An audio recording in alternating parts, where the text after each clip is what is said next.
This channel does not promote any violent, harmful, or illegal activities. All content provided by this channel is meant for an educational purpose only. আরেকটা ছবি দেখাবো, সেখানেও আমার আপনার ট্যাক্সের টাকায় 16 লাখ টাকা খরচ করে এক্স-রে মেশিন কেনা হয়েছিল। সেই মেশিনে এখন ধুলো পড়ছে, আর এখানেও সেই আমরা ওরা বঞ্চিত হচ্ছেন গরিব মানুষ। সেই কৈফিয়ত চাইতে ভাটপাড়ায় বিজেপি বিধায়ক শটান হাজির হন হাসপাতালে। দেখুন ডিটেইল। 1.5 বছর ধরে নতুন ডিজিটাল এক্স-রে মেশিন বাক্সবন্দি হয়ে পড়ে আছে ভাটপাড়া স্টেট জেনারেল হাসপাতালে। ঘর নেই, তাই চালু করা যাচ্ছে না অত্যাধুনিক এক্স-রে। মোটা টাকা খরচ করে বাইরে থেকেই ডিজিটাল এক্স-রে করতে হচ্ছে রোগীদের। হাসপাতালের পুরনো মেশিনে এক্স-রে করাতে অপেক্ষা করতে হচ্ছে অন্তত 1 মাস। কে দিয়া বলা বাইরে থেকে করাতে হবে, 700 টাকা লাগবে উপরে বলেছে। ডিজিটাল এক্স-রে সিনারে ও বললো ওখানে আমি নিয়ে চলছি, 700 টাকা লাগবে। আমি নিজে গিয়ে জিজ্ঞেস করলাম তো 250 টাকা নিল, আমি নিজে করে নিয়ে এসলাম। 700 টাকা কে চাইছিল? উপরে একটা ছেলে ছিল, আজকে এসছে না ও। আমাদেরকে এক্স-রে ইউএসজি করার জন্য বাইরে আমাদেরকে টাকা দিয়ে করতে হয়। বাইরে যে টাকাটা আমাদের 1400-1500 লাগে, যেখানে এখানে ফ্রিতে হতো। কিন্তু মেশিনটা 1.5 বছর শুনেছি আসা হয়েছে, কিন্তু এখনো পর্যন্ত আমরা সেই সুবিধাটা পাইনি। ভাটপাড়া স্টেট জেনারেল হাসপাতালে নতুন ডিজিটাল এক্স-রে মেশিনটি দিয়েছিলেন বিধায়ক পবন সিং। 1.5 বছরেও তা চালু না হওয়ার কারণ জানতে নিজেই হাজির হন হাসপাতালে। একবার লেটার দিয়েছে কি এতদিন হয়ে গেছে এখনো কিছু ইমপ্রুভমেন্ট নেই, কেন মেশিন আছে, ইলেকট্রিক্যাল ব্যাপার আছে। এরকম রাখলে 1.5 বছর রাখলে আমি এখনো বলতে পারবে না কি মেশিনের কন্ডিশন কি হবে।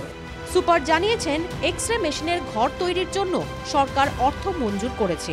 ইতিমধ্যেই সেই ঘর তৈরির কাজও শুরু হয়েছে।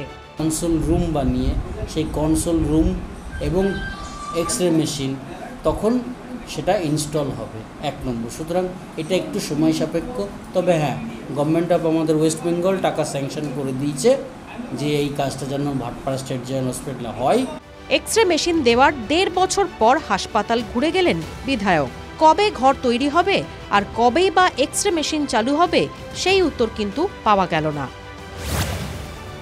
কবে ডিজিটাল এক্স-রে পরিষেবা পাবে শিল্পাঞ্চল, ভাটপাড়া শিল্পাঞ্চল এবং জগদ্দল শিল্পাঞ্চলের রোগীরা, সেটাই এখন লাখ টাকার প্রশ্ন।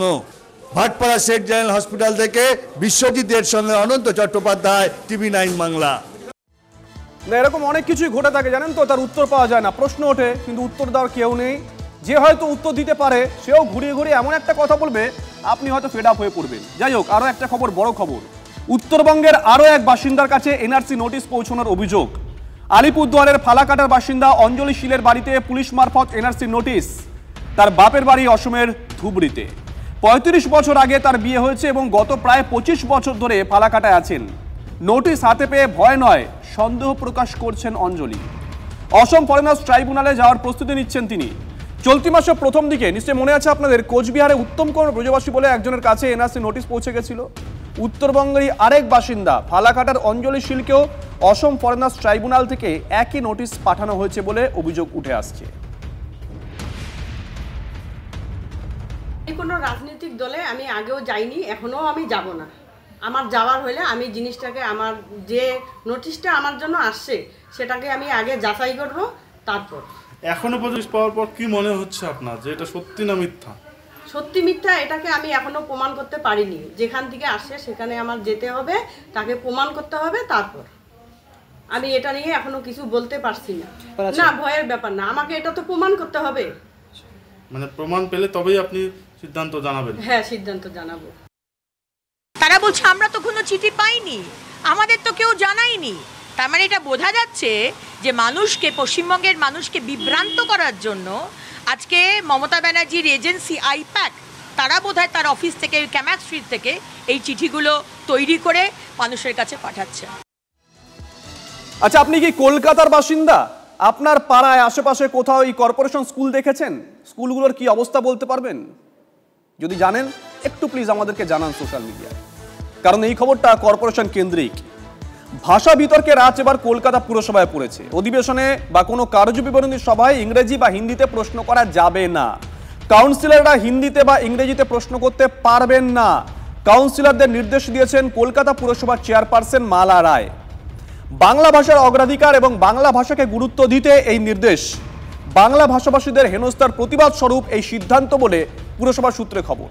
কলকাতা পুরসভা বাংলার মধ্যে প্রথম এই সিদ্ধান্ত নিয়েছে। আগামীতে বিধানসভা এবং অন্যান্য জায়গায় বাংলা ভাষাতেই সবকিছু হবে, জানিয়েছেন মালা রায়। আমি মনে করি পৌরসভায় এই পথ দেখাবে। প্রশ্ন প্রস্তাব যারা রাখবেন জনপ্রতিনিধিরা, তাদেরকে বাংলা ভাষায় রাখার জন্যই নির্দেশ দেওয়া হয়েছে। সার্কুলার দেওয়া হবে খুব তাড়াতাড়ি, এবং উত্তর এমআইসি এবং মেয়র যিনি দেবেন তারা সবাই বাংলাতেই দেবেন, এটাই ঠিক হচ্ছে। এমনি বাংলাতেই সবসময় হয়ে থাকে, কিছু কিছু জনপ্রতিনিধি কখনো কখনো ইংরেজিতে কিংবা হিন্দিতে রাখতেন, সেটা এবার বাংলাতে যাতে রাখে তার জন্য আমাদের নির্দেশ দেওয়া হচ্ছে। ভাষার নামে এখন রাজ্যকে ভাগ করার চক্রান্ত চলছে, আজকে পুরসভার ক্ষেত্রেও সেটাই দেখা গিয়েছে। বিষয় হচ্ছে পুরসভায় বাংলা ছাড়া প্রশ্ন করা যাবে না। আপনারা আপনাদের প্যাডের ওপরে উর্দু চালু করেছেন, তাহলে বলে দিন যে বাংলা এবং উর্দুতে প্রশ্ন করতে পারবে। আপনার কথা যদি ভারতবর্ষের মানুষ না বুঝতে পারে তার দায় আপনার হবে। ওটা তো অনেক দিন আগে বিকাশবাবুই বলে গিয়েছিলেন বাংলায় সমস্ত কাজ করতে হবে বাংলায়, সেটা আরম্ভও হয়েছিল, হঠাৎ করে তো বন্ধ হয়ে গেল। সব আমরা ফরেনাররা এসে গেলাম, তো আমরাও চাই বাংলার ভাষায় বাংলাতেই সব কাজ হবে। ওরা বিপাকে একেবারে সিদ্ধান্তটা এখন নিতে বাধ্য হচ্ছে।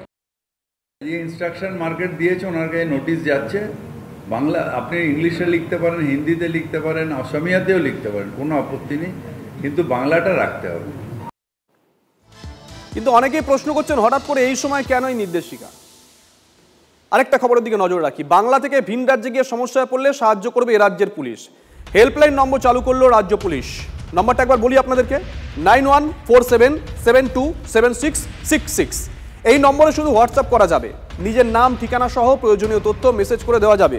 প্রতিটি তথ্য যাচাই করবে সংশ্লিষ্ট রাজ্যের সঙ্গে যোগাযোগ করে প্রয়োজনীয় ব্যবস্থা নেওয়ার আশ্বাস পুলিশের তরফ থেকে।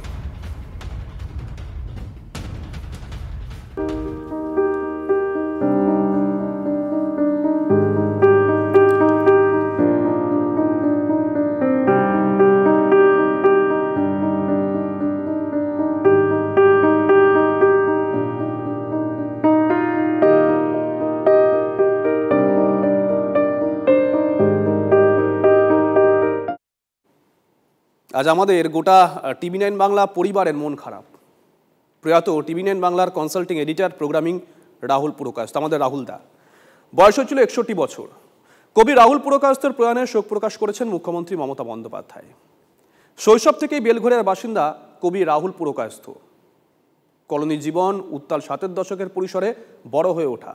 খুব কম বয়স থেকে এই পত্রপত্রিকায় লেখালেখি শুরু করে আমাদের রাহুল দা। তারপর সাংবাদিকতায় প্রবেশ। 8-এর দশক থেকে তার লেখা কবিতা নিয়মিত প্রকাশিত হতে থাকে।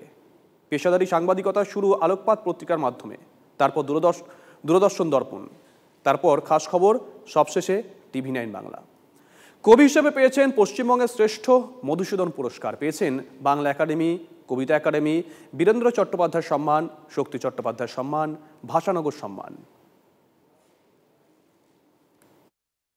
কবিতা আমি পড়েছি, আমি তো নিজে কবিতার আগ্রাসী পাঠক, আমি কবিতা পড়েছি, খুবই ভালো কবিতা লিখত।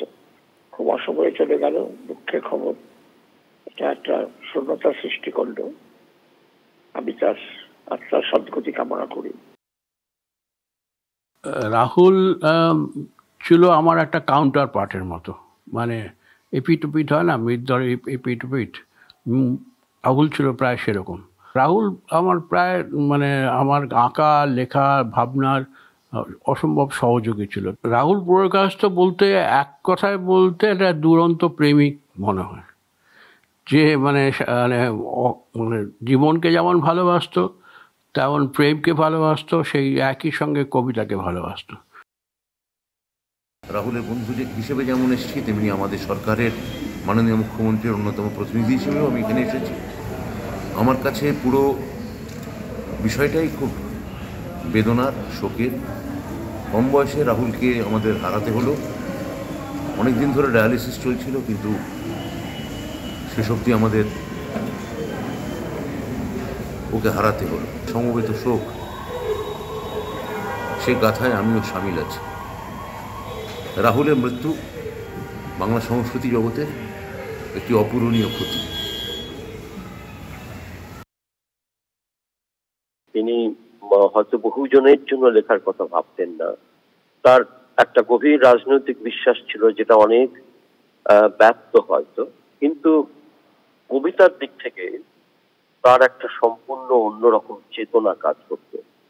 ছোট ছোট কবিতা লিখতেন, খুব অ্যাফোরিস্টিক স্টাইলে কবিতা লিখতেন, কিন্তু কবিতাগুলো অত্যন্ত গুরুত্বপূর্ণ এই কারণে আমার মনে হয় যে বাংলা কবিতায় সমর সেনের পর রাহুল পুরকায়স্থ এই ছোট ছোট কবিতা লেখার ব্যাপারে এত বাংময় হয়ে উঠেছিলেন যে সত্যি তার খুব বড় কবিতা আমি কখনো প্রায় পড়িনি বলতে গেলে, খুব একটা দুটো হয়তো আছে। আমি মনে করি তার একটার পর একটা বই যেরকম ভাবে আলোচনার বিষয়বস্তু হয়ে উঠেছে বাংলা কবিতার দীক্ষিত পাঠকদের মধ্যে, এবং তিনি অত্যন্ত গুরুত্বপূর্ণ কবি হিসাবে বাংলা ভাষায় প্রতিষ্ঠিত হয়েছেন। নবান্ন অভিযান আটকাতে এবার আদালতে মংলাহাটের ব্যবসায়ী সমিতি। বিচারপতি তীর্থঙ্কর ঘোষের এজলাসে আবেদন, 28 জুলাই এবং 9 আগস্টের নবান্ন অভিযানের ডাক দেওয়া হয়েছে। যেহেতু পুলিশ অনুমতি দেয়নি, তাই 28 জুলাই কোনো জমায়েত নয় এমনটাই নির্দেশ দেওয়া হয়েছে। আদালতের নির্দেশ না মানলে আইন অনুযায়ী পদক্ষেপ করতে পারবে পুলিশ। আদালতের নির্দেশ এমনটাই। আগস্ট মাসের মধ্যে হলফনামা আদান প্রদানের নির্দেশ, সেপ্টেম্বর মাসে পরবর্তী শুনানি।